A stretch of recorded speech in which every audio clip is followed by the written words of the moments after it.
బంకమట్టి చాలా రోజులు అయిపోయింది. దీనిలో ప్రెస్ చేసామనుకోండి మనకి మంచి బంకమట్టి తయారవుతుంది. సో మట్టితోనే కదా వినాయకుడిని తయారు చేయాలి. సో అందుకని మట్టితోనే వినాయకుడిని ప్రయత్నిస్తున్నాము. మోస్ట్లీ చెయ్యగలము అనుకొని స్టార్ట్ చేసాము. ఇది కలుపుతుంటే పిండి పిసుకుతున్నట్టు ఇది ఇంత మనం ప్రెస్ చేసి దాన్ని మెత్తగా చేస్తే మనకు అంత నీట్గా వస్తారండి. ఫస్ట్ వినాయకుడి బేస్ చేశానండి. దీని మీదే వినాయకుడిని కూర్చోబెడతాను. సో అందుకే కొంచెం సాలిడ్గా చేశాను.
హలో గార్డెనర్స్, అందరికీ వినాయక చవితి శుభాకాంక్షలు.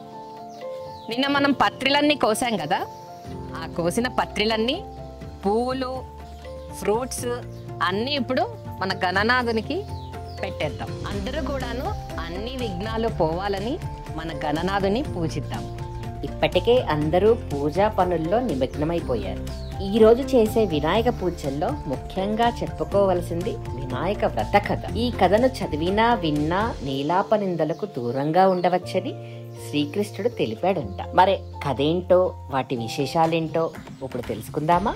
వినాయక వ్రత కథ. వినాయక చవితి రోజు ఖచ్చితంగా వినాయక వ్రత కథ చదవాల్సిందే లేదా వినాల్సిందే. దీనివల్ల భక్తులు సకల సౌభాగ్యాలు పొందుతారని భావిస్తారు. వినాయక వ్రత కథ చదివేవారు లేదా పూజలో కూర్చునేవారు ముందుగా చేతిలో కొన్ని చింతలు తీసుకోవాలి. కథ పూర్తయిన తరువాత వాటిని తమ శిరస్సుపై వేసుకోవాలి. ఇప్పుడు కథలోకి వెళ్దాం. పురాణాల ప్రకారం తన భక్తుడైన గజాసురుని కోరిక మేరకు అతడి ఉదరంలో ఉన్న పరమేశ్వరునికి శ్రీ మహావిష్ణువు విముక్తి కలిగించడంతో భర్త రాకకు పార్వతీ కైలాసంలో ఎదురుచూస్తూ ఉంటుంది. పతి రాక కోసం ఎదురుచూస్తూ స్నానానికి సిద్ధమైంది. దీనిలో భాగంగా ఒంటికి నలుగు పిండిని అద్దుకుంది. ఆ పిండితోనే ఓ ప్రతిమను తయారు చేసుకుంది. చూడముచ్చటైన ఆ రూపం చూసి పార్వతికి ముచ్చటేసింది. తన తండ్రి ఉపదేశించిన మంత్రంతో పార్వతి ఆ బొమ్మకు ప్రాణ ప్రతిష్ఠ చేసింది. ముద్దుగా ఉన్న బాలుని చూసి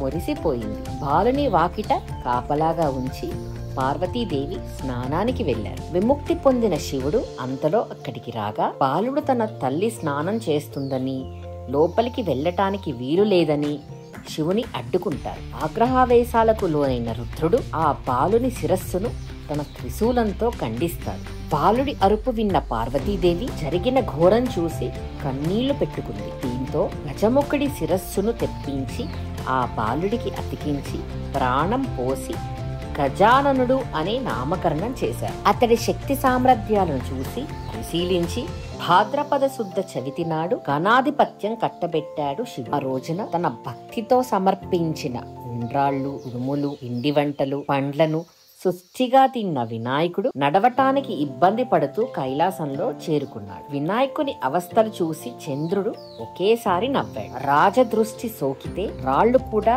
నుజ్జవుతాయని అంటారు. అలాగే చంద్రుని దృష్టి సోకి వినాయకుని ఉదరం పగిలి అందులో ఉండ్రాళ్ళు, కుడుములు బయటకు వచ్చి అచేతనుడయ్యాడు. దీంతో ఆగ్రహించిన పార్వతీదేవి, పాపాత్ముడా, నీ దృష్టి సోకి నా కుమారుడు అచేతనంగా పడి ఉన్నాడు. కాబట్టి నిన్ను చూసిన వారు పాపాత్ముడు పాపాత్ములై నీలాపనిందలు పొందుదురు కాక అని శపించారు. శ్రీకృష్ణుడు కూడా ఈ నీలాపనిందలు తప్పలేదు. సత్రాజిత్తు తమ్ముడు ప్రసేనుడిని శ్రీకృష్ణుడే చంపి సమంతకమణిని అపహరించాడని సాక్షాత్తు సత్రాజిత్తు నిందించాడు. భాద్రపద శుద్ధ చవితి రోజున చంద్రబింబాన్ని చూడడం వల్లే ఈ నింద పడిందని శ్రీకృష్ణుడు అనుకుంటాడు. కానీ శ్రీకృష్ణుడు సమంతకమణిని వెతికి తెచ్చి తనపై పడి ఉన్న నిందను పోగొట్టుకున్నాడు. ఆ సమయంలో అక్కడికి వచ్చిన మునులు, మీరు సమర్థులు కనుక మీపై పడిన నిందను పోగొట్టుకోగలిగారు. మా వంటి వారికి ఏది గతి అని శ్రీకృష్ణుని ప్రశ్నించగా, భాద్రపద శుద్ధ చవితి నాడు యథావిధిగా వినాయకుడిని పూజించి ఈ సమంత కోపాఖ్యాన్ని విని అక్షింతలు తలపై వేసుకునే వారికి ఈ రోజు చంద్రదర్శనం అయినా కూడా అపనిందలు కలగవు అని శ్రీకృష్ణుడు చెప్పారు. ఆనాటి నుంచి ప్రతి సంవత్సరం భాద్రపద శుద్ధ చవితి రోజు దేవతలు, మహర్షులు, మనుషులు తమ శక్తిని తగినట్లుగా గణపతిని పూజించి తమ కోరికలు తీర్చుకుంటున్నారు. ఈ కథను చదివి విని తలపై అక్షింతలు వేసుకుని వినాయక వ్రతం ముగించుకోవాలి. ఎలా ఉందండి మన వినాయక చవితి పూజ చేసిన విధానం అంతా? మాకొచ్చిన రీతిలో చేశాం. ముఖ్యంగా అన్ని పత్రాలు వినాయకుడికి పెట్టాలి అని చాలా సంవత్సరాల నుంచి ఆ పత్రాలన్నీ నేను ఇక్కడ మా గార్డెన్లో పెంచుతూ ఉన్నాను. కొన్ని దొరకలేదు, కాకపోతే అవి మనకి రావు, మన వెదర్కి రావని తెలుసు కదా. సో ఉన్న పత్రాలన్నీ ఆల్మోస్ట్ పెంచాను. ఆ పత్రాలతోనే పూజ చెయ్యాలి అని అన్ని పత్రాలు కోసుకొని వినాయకుడిని తయారు చేసి మా చేతులతోనే వినాయకుడిని తయారు చేసి పెట్టడం జరిగింది. ఏమన్నా తప్పులుంటే క్షమించండి. ఎలా ఉన్నారు మా బొజ్జగనపయ్య? మరొక్కసారి అందరికీ వినాయక చవితి శుభాకాంక్షలు. అన్ని విఘ్నాలు పోవాలని మనసారా కోరుకుంటున్నాను. ఎలా ఉంది వీడియో? నచ్చిందా? నచ్చితే కామెంట్ బాక్స్లో కామెంట్ చేయండి. నేను మీ కిరణ్ ఫ్రమ్ 3K ఆర్గానిక్.